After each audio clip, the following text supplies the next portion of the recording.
Okay, hello everyone, and thank you for joining me for one more seminar, webinar, I should say. I'm not updated technologically yet, on what is a recent, still emerging trend, but only under the form that we're witnessing right now, that we're witnessing unfold, which is the subject of the day, is the mental health crisis of students. It's new and not new at the same time. It's actually been burgeoning quietly for a handful of years before the pandemic, but the pandemic, the COVID-19 pandemic, has of course deepened and expanded the problem, and it's made it a lot more visible in particular, which is the reason, of course, we're a lot more aware of it today, but it absolutely existed for a number of years before the pandemic as well.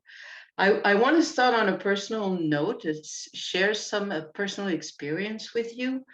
I don't know about you, those among you who also teach, who are instructors, but I've been teaching for some 15 years now, and until recently, until this began to develop, the awareness about mental health of students, not only did I never conceive that developing awareness as an instructor to my students' mental health status should be part of my job, but if I had thought of it, or if someone would have told me about it, say 5 or 10 years ago, I would have also thought that I wasn't equipped to deal with that, and that in any case, as an instructor, as faculty, I wasn't the best placed person to handle a student going through a psychological crisis.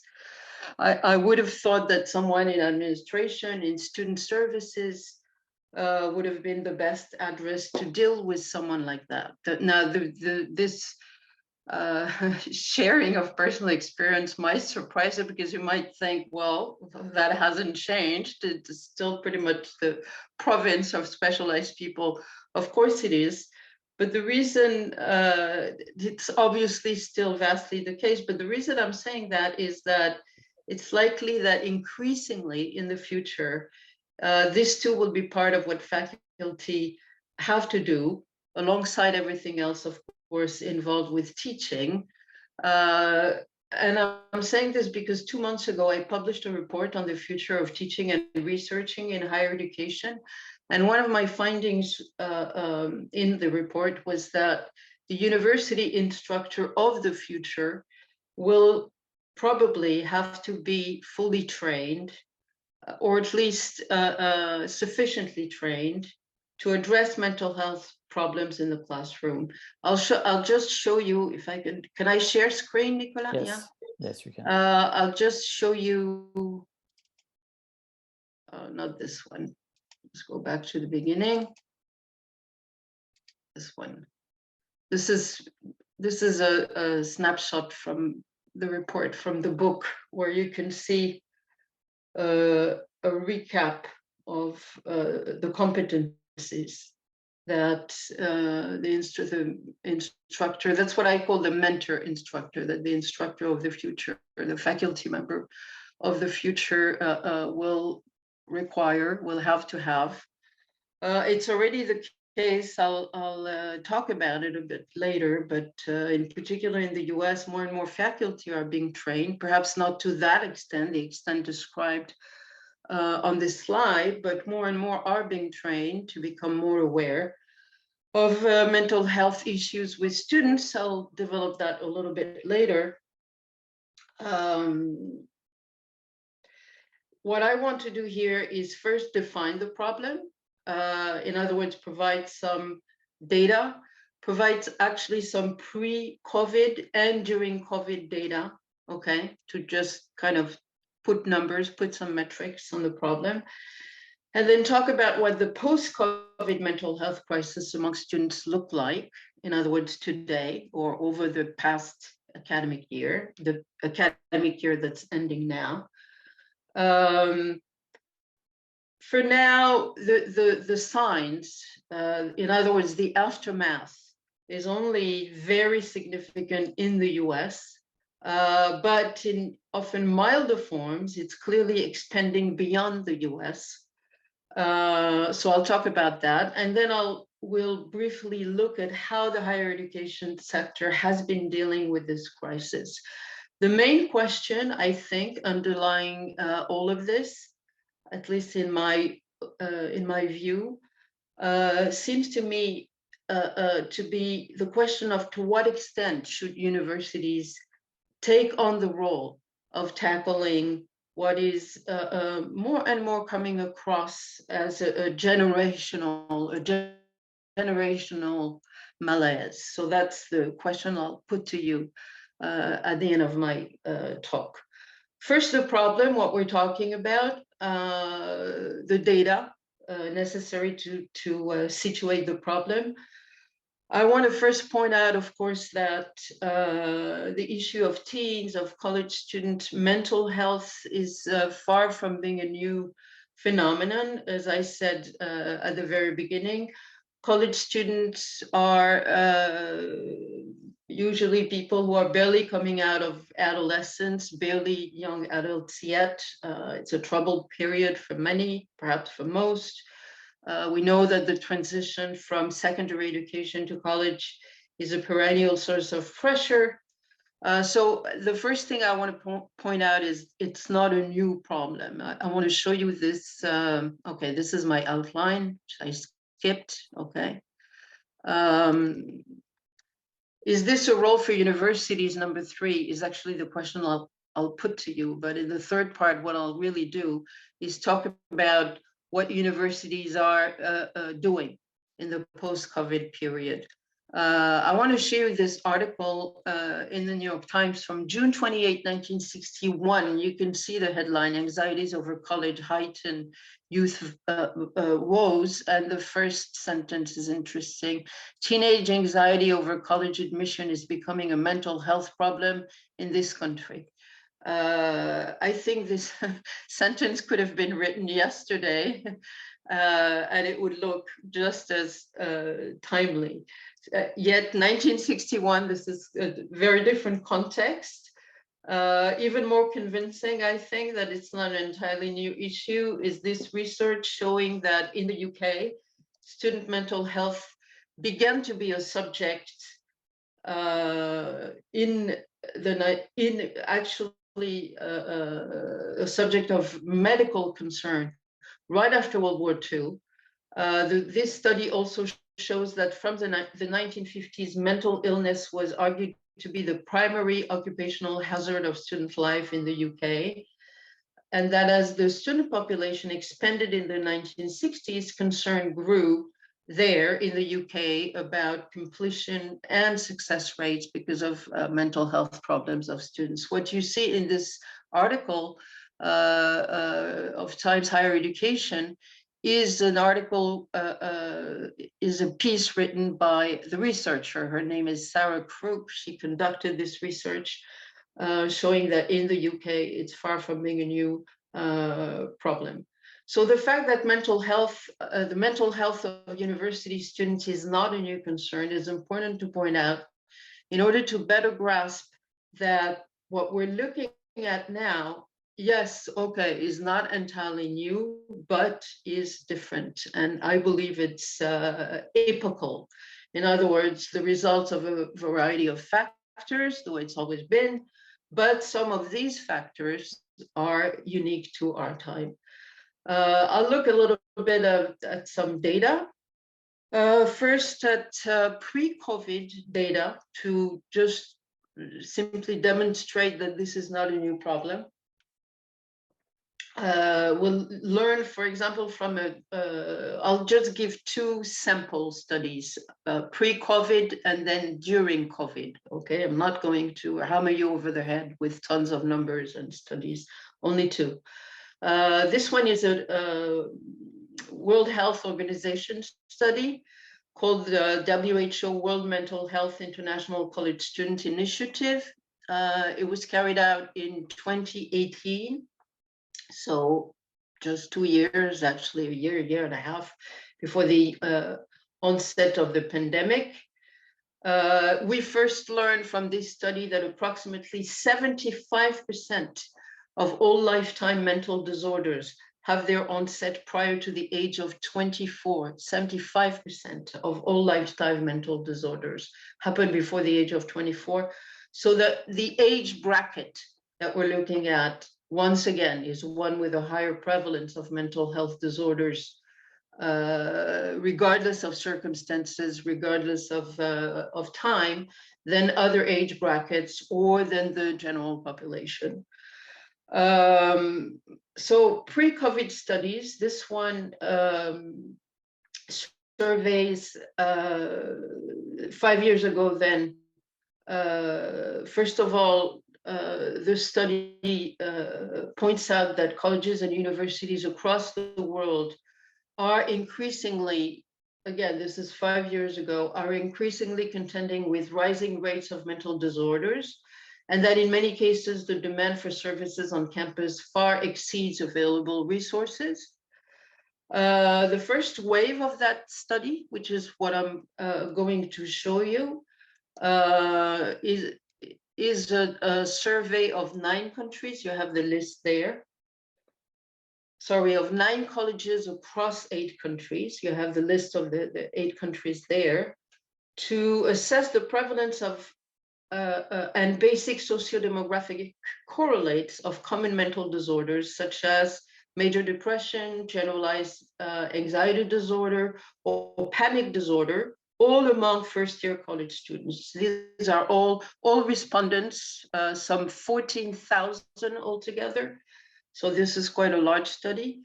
Are all first-year college students in each one of these countries. The study finds that approximately 35%, you have the figure there, of these first-year students screen positive for at least one disorder in the list that was submitted. With sociodemographic correlates that show that the syndromes are widely distributed rather than concentrated in one small segment of the student population. In other words, this shows that this phenomenon cuts across socioeconomic and cultural differences. Okay, so this was the situation in 2018. Now we can take a look at another sample study published in Nature, and investigating the prevalence and predictors of mental health indicators among students in 9 countries in the early stages of the COVID-19 pandemic. You have the list of countries right there. This is a smaller sample of respondents or students, roughly 2,400 students, with results showing that in the total sample, including all countries, the prevalence of high stress, depression, and generalized anxiety disorder risk, okay, the study assessed the risk, disorder risk, was 61.3%, 40.3%, and 30% respectively for these symptoms: high stress, depression, and generalized anxiety.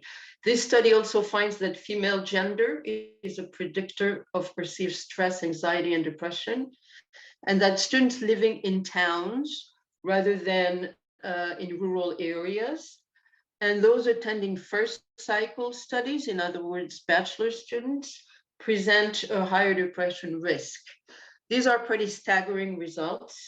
And the study concludes that students surveyed in these 9 countries indeed suffered from high perceived stress and mild anxiety and depression symptoms. And it notes that overall, the international university student population during the COVID-19 pandemic experienced higher stress, sometimes much higher stress, than the general population, about whom there are multiple studies, but none that actually demonstrate these this kind of incidents. Okay, so this is all for the data, but that kind of situate the problem both within a much larger, much broader context, which is age, a more vulnerable age, and of course the fact of the transition from secondary education to college to university. And now I want to take a look at the causes. I just want to note before I do that these are, of course, just two limited surveys, but that their results are mirrored in many others. I think anyone working in education at any level knows what a daunting experience the pandemic has been for children, for teens, for college students across the world. So looking at causes, obviously, COVID has had a tremendous impact on students' mental health. It's possible that what we see now may only be the tip of the iceberg because it's too early to assess how the pandemic will affect, or the experience of the pandemic will affect students from primary to tertiary education who experienced it in the long term.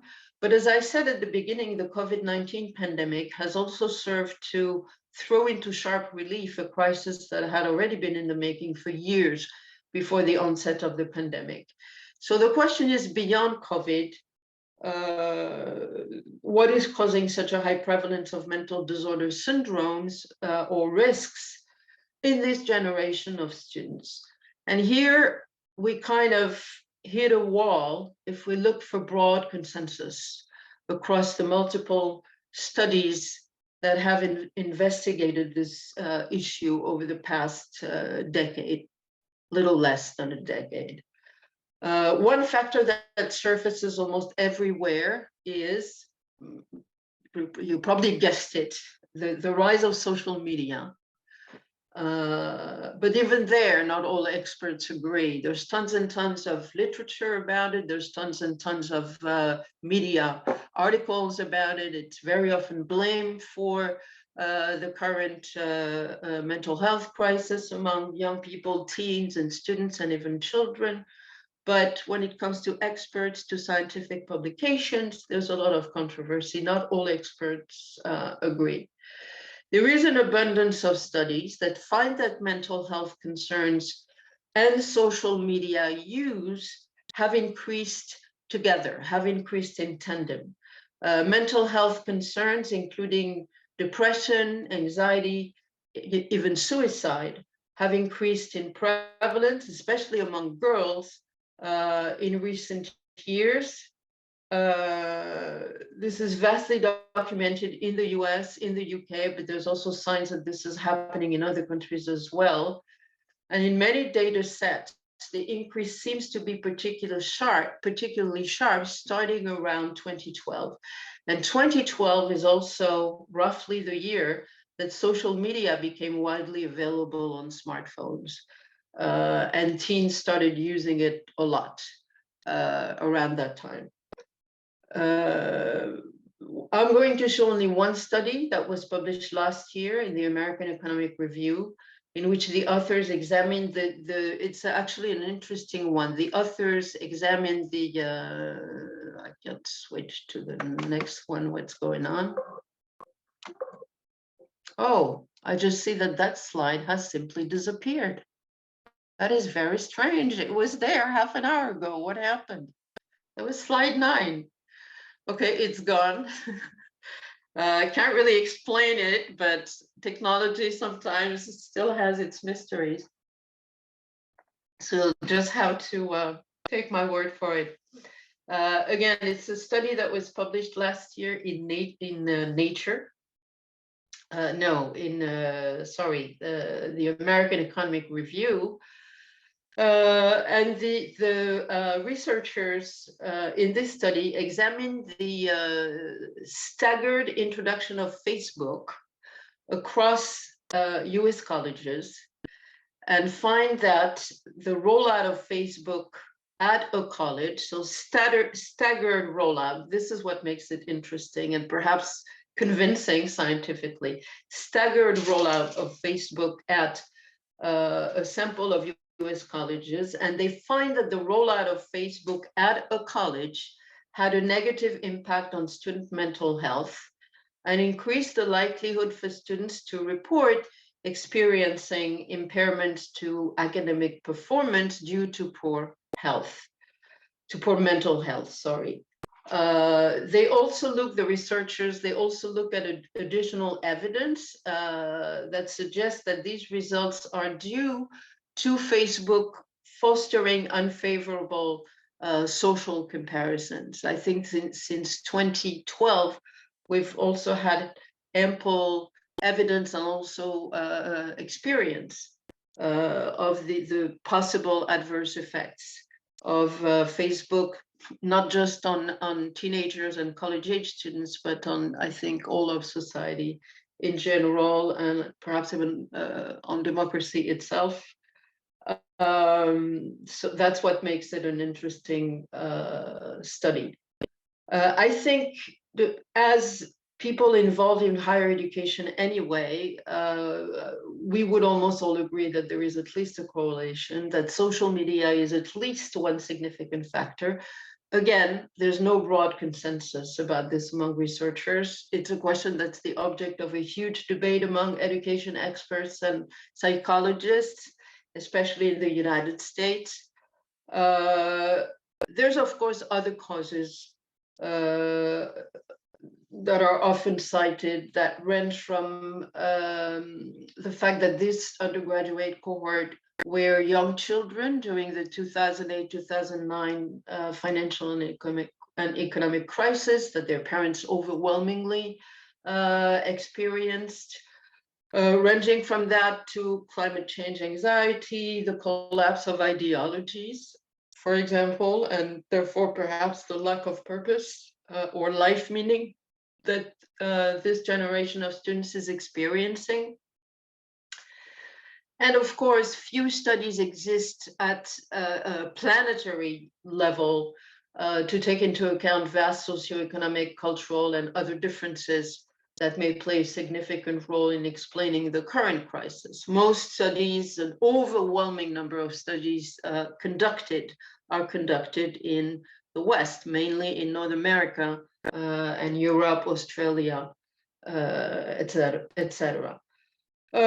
Talking about consequences, many observations have surfaced since the return to more or less normal conditions of study, normal conditions of learning and teaching post-pandemic. As I said repeatedly now, by now, the crisis is particularly prevalent in the US. I mean, in the post-COVID phase. It's particularly prevalent in the US, but there are signs that it is spreading at least to Europe and perhaps beyond as well. What's been observed through the past academic year amounts indeed, at least in the US, to a sizable change in behavior on the part of students on campus, with types of behavior phenomena that were marginal before COVID, and that now range from just struggling to stay focused in class to absenteeism, growing demand for more flexible assessment methods and deadlines for homework, and far more aggressive behavior toward professors in and out of the classroom, which is something that is becoming more and more documented. You can see that across the literature. And what all of these behaviors have in common is that very often they are ascribed to the aftermath, the impact, the psychological impact that COVID has had. So there is definitely a COVID issue there. As I said, these behaviors were marginal before the pandemic. But the question of whether the pandemic itself has triggered these behaviors, or it was in the making already, and as I said earlier, in the years prior, and the onset of the pandemic and the experience of the pandemic has simply served to exacerbate basically the crisis, and therefore these behaviors, that question remains open. As far as coping with all of this and what universities have been doing, again, most of the examples I can give come from the US, where ample mental health services across multiple institutions had already steadily expanded over the last decade anyway, with a growing number of institutions paying greater attention to the overall well-being of students. This is about I would say, about a 10-year, decade-long trend. Institutions paying greater attention to the overall well-being of students, some even using data, more and more data from learning analytics, for example, to profile, to track, map students on campus behavior, all with a view to their, the most common expressions here are holistic well-being, or accompaniment for a full life. That's even that's a new one, but that's becoming more and more common. So what happened is that in the wake of the pandemic, these mental health services have been beefed up further, with about 1/5 of colleges in the US now featuring embedded mental health counselors. What does that mean? It means mental health counselors who live in dorms with the students. This is something that was not seen before the pandemic. More and more programs aimed at least raising awareness to the problem among faculty, if not formally training them on ways to address it. That also has hugely expanded, even though before the pandemic, many universities, mainly in the US, but also in Europe, were already providing training for faculty aimed at developing empathetic, active listening skills, more sensitiveness to vulnerable students, and instructors had already been made to play a growing role in adapting to students with special needs, recognizing and responding to students' mental health challenges, etc., etc. This was already all part of governance rationale among universities aimed at managing institutional risk, and of course helping increase retention and graduation rates. Since the pandemic, more and more faculty have been encouraged by administration to indeed be a lot more flexible with assignments and deadlines, and even more lenient with grading. But of course, this is a trend that has been developing for the past 20 years. The grade inflation, we're all familiar with that. So that has, of course, been reinforced by the pandemic. Among the more recent trends, there's been growing demand on the part of students for mental health breaks. This is becoming very common in the US. I have less data on whether it's becoming common elsewhere, but in the US, more and more students are demanding mandated mental health breaks. This simply means allowing a student to miss class if they feel mentally distressed.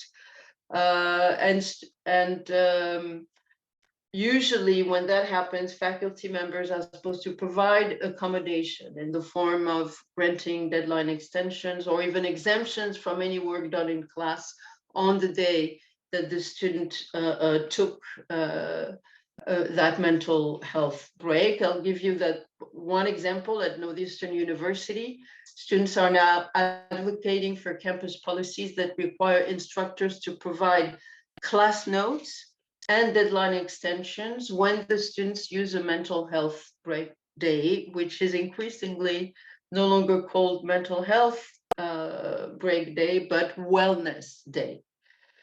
To conclude, what I want to say simply is that in whatever form, there's little doubt that more and more universities in the foreseeable future will have to cater to the needs of student cohorts who have been made more psychologically vulnerable, alongside those of more diverse students, which is, of course, a trend that's been around for more than 20 years now, and that even reluctant institutions will have to adapt and invest in those services in this area, as we see well-being becoming a concern and a priority among the current cohort of students, and there's no reason to think that it won't be the case with over the next decade with the next cohorts of students.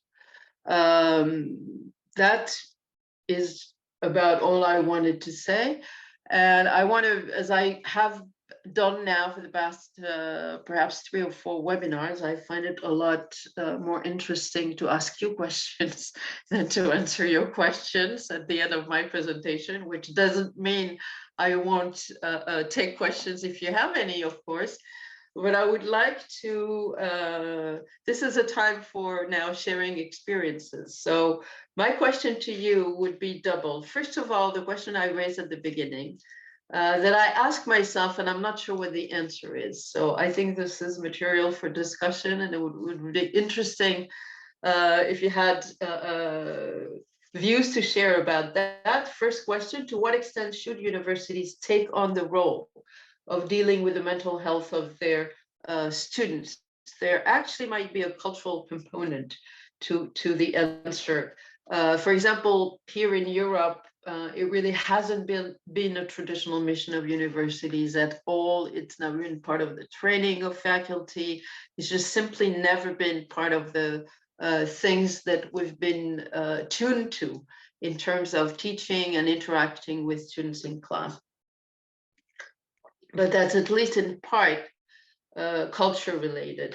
And my second question would be, so again, to what extent should universities take on the role of dealing with student mental health or the mental health of their students? And two, more specifically, do you think that Catholic universities have a special role to play in dealing with this issue because of their specific identity?